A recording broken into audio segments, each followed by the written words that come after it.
Olá, meus amigos e minhas amigas. Hoje a gente vai falar sobre vários assuntos, desde ataques na Ucrânia, produção de armas, negociações tensas entre Estados Unidos e Irã e até tragédias humanitárias em Darfur. Então, vamos lá. Iniciamos falando sobre mais uma madrugada dessa guerra na Ucrânia. A Rússia lançou durante a madrugada de hoje, sábado, 8 mísseis e nada menos que 87 drones contra a Ucrânia. Desse ataque, segundo informações de Kiev, a defesa aérea ucraniana disse que conseguiu abater 33 desses drones e que, além disso, outros 36 desses drones teriam sido desviados por guerra eletrônica. Bom, pelas minhas contas, sobraram 18, né? Se eu errei é porque eu sou de humanas, tá? Apesar da ação da defesa antiaérea, houve danos em 5 regiões diferentes da Ucrânia. Os ataques atingiram regiões do sul, nordeste e leste do país. No entanto, eles não divulgaram ainda informações específicas sobre os mísseis, onde caíram, que tipo eram, se causaram vítimas, ao menos até a hora em que gravei esse vídeo. Bom, meus amigos, às vezes a gente se pergunta como que a Rússia consegue manter um fornecimento tão constante de munição, mísseis e drones, né? E a Ucrânia, sabendo disso, também vem tentando aumentar sua produção interna para fazer frente à situação, principalmente diante do risco de perda de apoio dos Estados Unidos. É o caso da fabricação de um obuse que vem sendo testado, o Bodana, que significa dado por Deus, e é de fabricação, segundo eles, 100% ucraniana. A produção dos Bodanas parece que vem crescendo. Em 2023 eram feitos só 6 por mês. Agora em 2025 já são mais de 20. Isso tudo graças a uma parceria com os aliados europeus que não querem só mandar armas prontas, mas também estão investindo pesado na indústria ucraniana.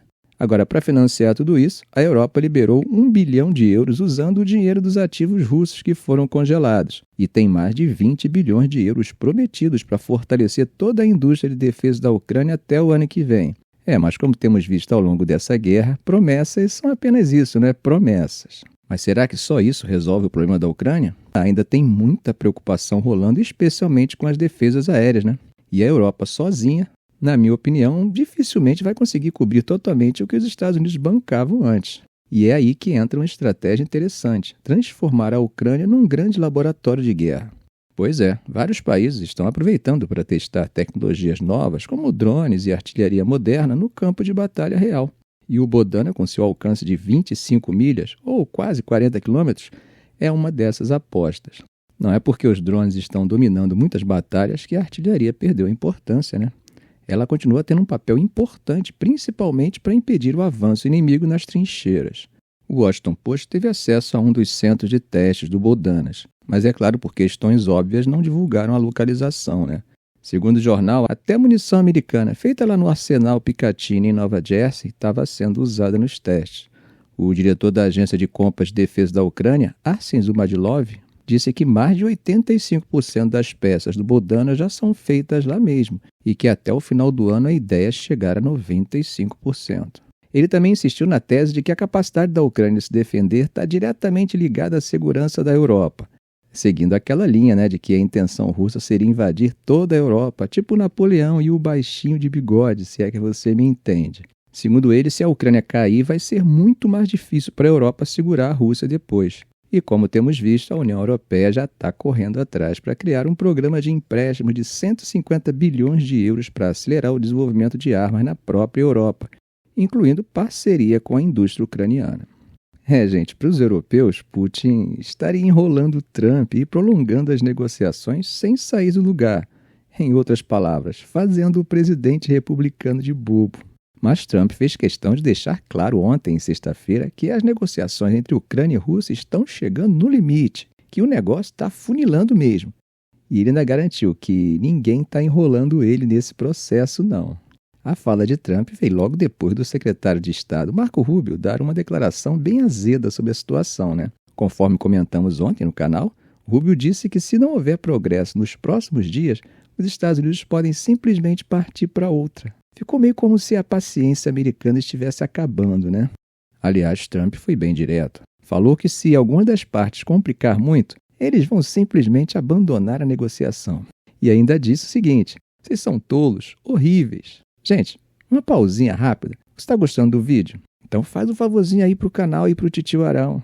Dá um like, um hype, compartilha com seus amigos. E se ainda não for inscrito, inscreva-se, pois estamos rumo aos 100 mil inscritos e você faz parte disso. Bom, retomando, Isso tudo, gente, veio depois de uma reunião em Paris. E parece que dessa vez saiu alguma coisa de concreto dessas conversas.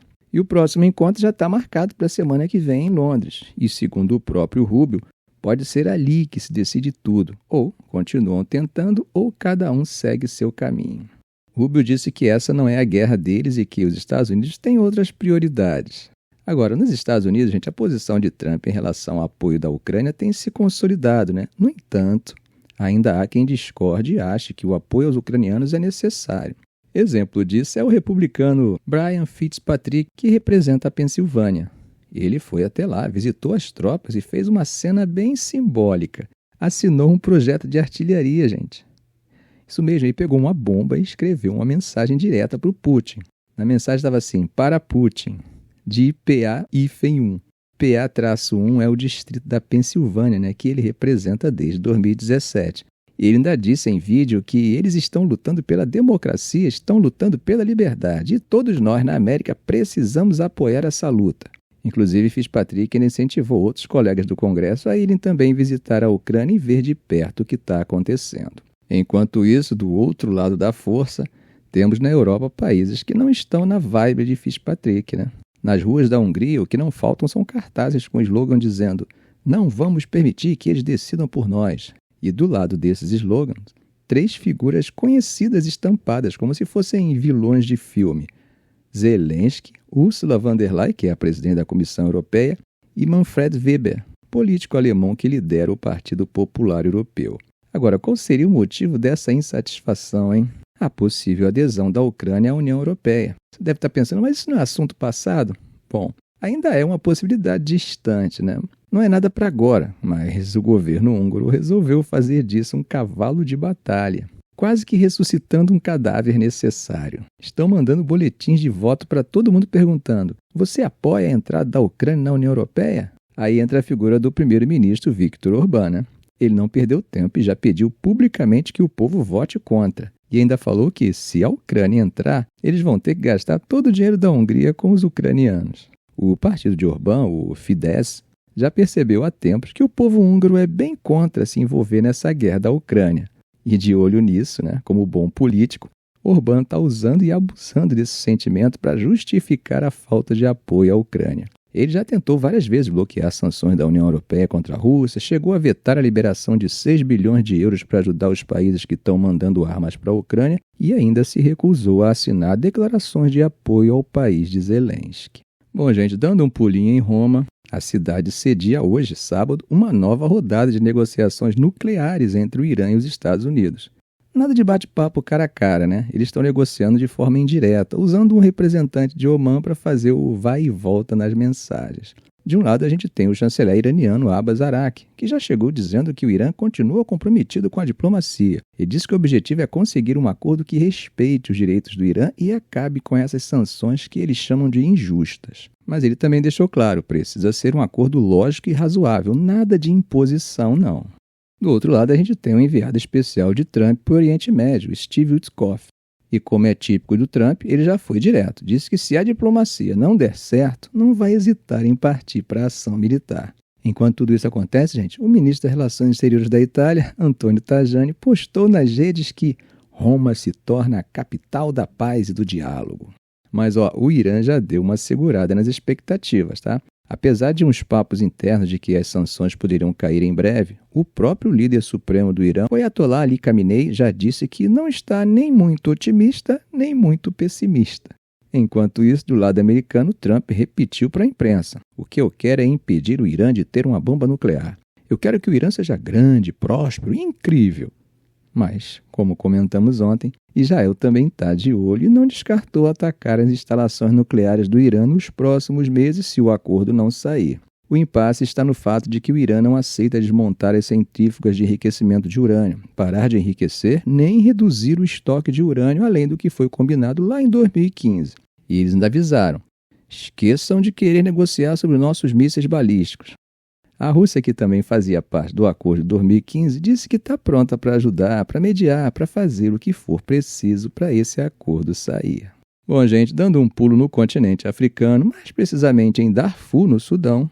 Imagina só, gente, Naijai Med, uma mãe sentada no meio de uma multidão, debaixo de um sol quente, sem saber onde estão sua mãe, seu pai, seus irmãos, sua avó e outros parentes. Fugindo no meio desse caos todo junto de estranhos, depois que o campo de deslocados de Sanzan foi invadido pelas Forças de Apoio Rápido, as RSF. Segundo o que Najla contou, e outros sobreviventes também, as RSF chegaram destruindo tudo, saqueando casas, jogando granadas, usando drones para atacar do alto, uma situação extremamente dramática. A ONU, inclusive, já confirmou pelo menos 300 mortos e 400 mil pessoas forçadas a fugir.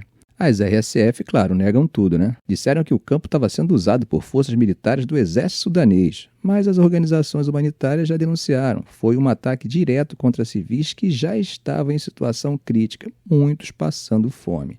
Em Al-Fashir, capital de Darfur do Norte, a 15 quilômetros de Zanzan, os relatos são ainda mais assustadores. Pessoas sendo mortas dentro de escolas, dentro de mesquitas e prédios inteiros sendo incendiados para espalhar o pânico. Alguns vídeos verificados pela imprensa mostram soldados atirando em civis desarmados e comemorando em volta dos corpos. Não sei se vocês lembram, mas essa guerra entre o exército sudanês e as RSF começou lá em abril de 2023 por conta dos planos de unificar as duas forças, né? Só que desde então, o que era para ser uma discussão de integração virou uma tragédia nacional. E quem mais sofre? Sempre a população civil, né? Já são centenas de milhares de pessoas fugindo, vivendo em condições desumanas. Torçamos para que a paz possa chegar ao Sudão. Ficamos por aqui. Se esse vídeo foi útil a você, faça um comentário, compartilhe em suas redes sociais, dê um like. E é claro, se ainda não for inscrito, inscreva-se no canal e ative o sininho para não perder os próximos vídeos. Ok, gente? Um grande abraço do professor Arão Alves.